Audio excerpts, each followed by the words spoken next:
Olá pessoal, estou aqui para mais uma aula de Biologia e o assunto da aula de hoje é sobre o sistema nervoso. Nós vamos conversar sobre o sistema nervoso dos animais, principalmente o nosso sistema nervoso. Um sistema que coordena, que recebe as informações, que transmite as respostas e que controla várias atividades do corpo de um animal. Então nós vamos começar falando um pouquinho do sistema nervoso de um animal bem simples, dos coelenterados. Então, observe agora o sistema nervoso nas hidras. Então, nas hidras, como vocês estão observando aí, um animal muito simples, nós temos um sistema nervoso em forma de rede, um sistema nervoso difuso. Nos animais vertebrados, no nosso caso, por exemplo, como vocês estão observando, o nosso sistema nervoso ele é dorsal. Então, nós temos lá o encéfalo e a medula espinhal, como vocês estão observando, controlando todas as nossas atividades, os nossos órgãos, os nossos tecidos e as nossas células também. O sistema nervoso no homem, assim como também nos vertebrados, ele é dorsal e o encéfalo, por exemplo, ele é protegido pela caixa craniana. Assim como a medula espinhal, ela é protegida pela coluna vertebral, para não afetar a transmissão das informações do sistema nervoso para os órgãos e para os tecidos. Agora, esse controle realizado pelo sistema nervoso é muito importante e é necessária a presença de uma célula especializada nesse controle. A célula é o neurônio. Então vamos conhecer um pouquinho mais sobre essa célula neural. Então nós temos aí a estrutura de um neurônio. A primeira região observada são os dendritos, região de ramificação dos neurônios. Em seguida, nós temos o núcleo da célula e o corpo celular. Agora, a fibra nervosa, que é o axônio. Essa fibra nervosa é protegida pela bainha de mielina, bainha de gordura. Nós temos as neurofibrilas, como vocês estão observando, por onde ocorre a propagação dos impulsos nervosos. A célula de Schwann e o nódulo de Hanver. Essas células altamente especializadas, como os neurônios, têm uma função muito importante, que é receber as informações, mandar essas informações para o sistema nervoso e o sistema nervoso mandar a resposta para um órgão ou para um tecido ou para um músculo. E você já deve ter passado por várias situações em que essas células controlaram muitos dos nossos fenômenos e de reações no nosso organismo. Muitas vezes encostamos, por exemplo, na ponta de um cigarro e você não precisa nem pensar, você já retirou a sua mão aí do cigarro. Porque isso é reflexo. É um sistema nervoso que está recebendo a informação e mandando a resposta. E nesse caso, não dá nem tempo, assim como em muitos outros casos, de você pensar em como você vai reagir a determinadas situações, porque elas acontecem rapidamente. Agora, essas informações são transmitidas de neurônio a neurônio, através de um processo conhecido como sinapse. Vamos conhecer um pouquinho como é que ocorre a sinapse entre os neurônios. Então, nós temos um estímulo. Ramificação nervosa capta uma informação do meio. Essa informação gera um impulso nervoso, que é levado para um outro neurônio. O encontro entre os dois neurônios é conhecido como sinapse, sinapse neuroneural. E essas informações, percebam, são transmitidas sempre entre o axônio de um neurônio e o dendrito do outro neurônio. E com isso nós temos a transmissão do impulso nervoso. Entre os dois neurônios, como vocês estão observando, existem vesículas com acetilcolina, que é conhecida como substância ou um mediador químico na transmissão das informações entre os neurônios. As respostas rápidas do sistema nervoso nós chamamos de ato reflexo. E o conjunto das informações transmitidas ao sistema nervoso e as respostas nós chamamos de arco reflexo. E é esse conjunto que nós vamos conhecer um pouquinho mais, de um reflexo simples, como o reflexo patelar. Então, observem agora o arco reflexo do nosso reflexo patelar. Então, como vocês estão observando aí, representa o órgão receptor. Esse órgão está recebendo um estímulo.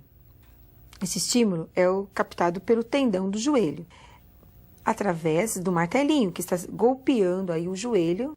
Recebendo esse estímulo, as terminações nervosas mandam, através do neurônio sensorial, a informação para a região da medula.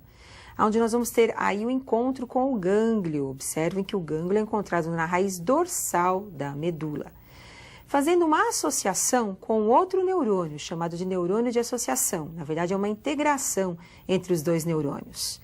Essa integração, não podemos esquecer que ela é conhecida como sinapse, né? O encontro aí entre os dois neurônios. Este neurônio de associação manda a resposta através da sinapse com outro neurônio, conhecido como neurônio eferente. Observem que tem a saída através da raiz dorsal da medula. Então, o estímulo recebido, ele é enviado através de um neurônio até a região medular. Poderia ser até a região do encéfalo, por exemplo. Depende da região que é excitada. Nesse caso foi o joelho, então a medula está mais próxima. Então, manda o neurônio com a informação até a medula, conhecido como neurônio sensorial aferente. O neurônio aferente ele faz uma associação com outro neurônio, o neurônio associativo. Esse neurônio manda a resposta para um outro neurônio, conhecido como neurônio motor ou neurônio eferente. E esse neurônio leva a resposta até um outro órgão que vai executar a informação, que é o órgão efetor. Agora, muitos médicos utilizam desse movimento, desse estímulo, para demonstrar como é que andam os reflexos dos pacientes. Por quê? Porque esse estímulo e a resposta, ele é realizado em questões de segundos pelos pacientes, principalmente aqueles que estão com um reflexo muito mais aguçado, apurado. Agora, vamos continuar aí o nosso exemplo.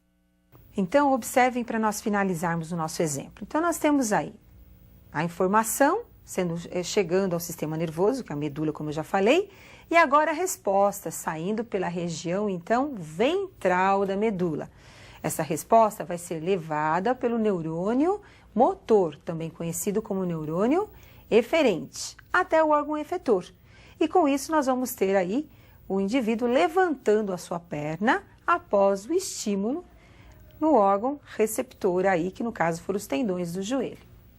Então, o sistema nervoso periférico é aquele que recebe as informações dos órgãos sensoriais, transmite essa informação para o sistema nervoso central e do sistema nervoso manda a resposta para os órgãos efetores, para os músculos e também para os órgãos, né?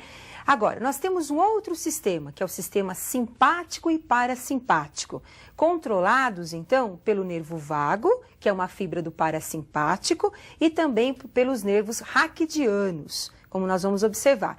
Tanto o nervo vago como os nervos raquidianos, eles exercem em relação aos órgãos funções específicas, acelerando ou tornando moderadas suas funções, como nós vamos observar.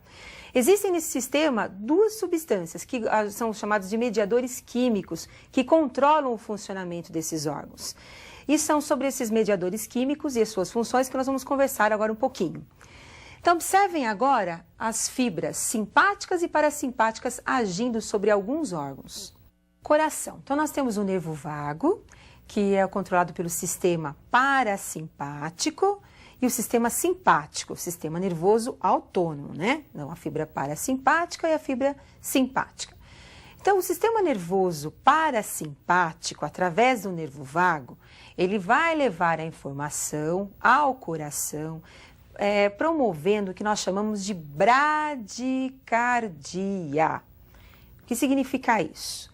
Diminuição dos batimentos cardíacos, tornando mais moderado. Pressão arterial, nesse caso, se torna mais baixa.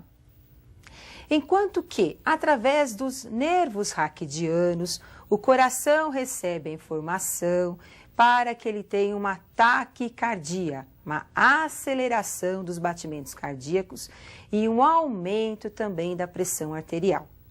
Então, nós temos bradicardia, a diminuição dos batimentos cardíacos, ela é realizada através de um mediador químico conhecido como acetilcolina.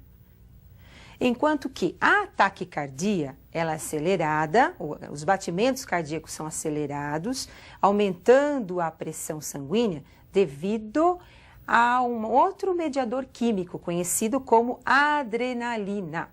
Então você ficou nervosa, está preocupada, está ansiosa, o namorado está chegando perto. O que acontece com o coração? Acelera, taquicardia. O que acontece para o coração acelerar? Recebeu a informação do sistema nervoso autônomo, da fibra simpática e com isso a adrenalina acelera os batimentos cardíacos. Agora vamos ver com os outros órgãos, como é que funciona o sistema nervoso autônomo. No estômago, nós temos aí a secreção gástrica, ela vai ser acelerada pelo parasimpático e inibida pelo simpático. E no intestino, os movimentos peristálticos são acelerados pelo parasimpático e são moderados e lentos pela fibra do sistema nervoso simpático. Então, o peristaltismo ele vai ser acelerado pelo mediador químico conhecido como acetilcolina. E ele é um movimento mais lento quando recebe a informação do mediador químico adrenalina. É ele que vai controlar, então, ou vai moderar os movimentos peristálticos, tornando, então, o seu intestino mais lento, mais preguiçoso. Agora, eu preparei um exercício para nós colocarmos alguns dados importantes aí do arco reflexo, para você não esquecer, porque isso cai muito no vestibular e você não pode esquecer. Então, observem agora o exercício que eu preparei. Neste esquema de um arco reflexo simples, 1, 2, 3 e 4 indicam tecido, a pele, está recebendo um estímulo.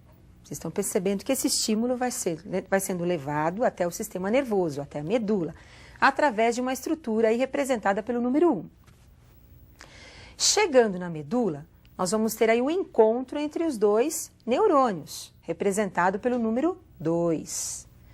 Em seguida, nós temos a saída da resposta, sendo levada pela estrutura número 3, até o músculo, representando aí a estrutura número 4.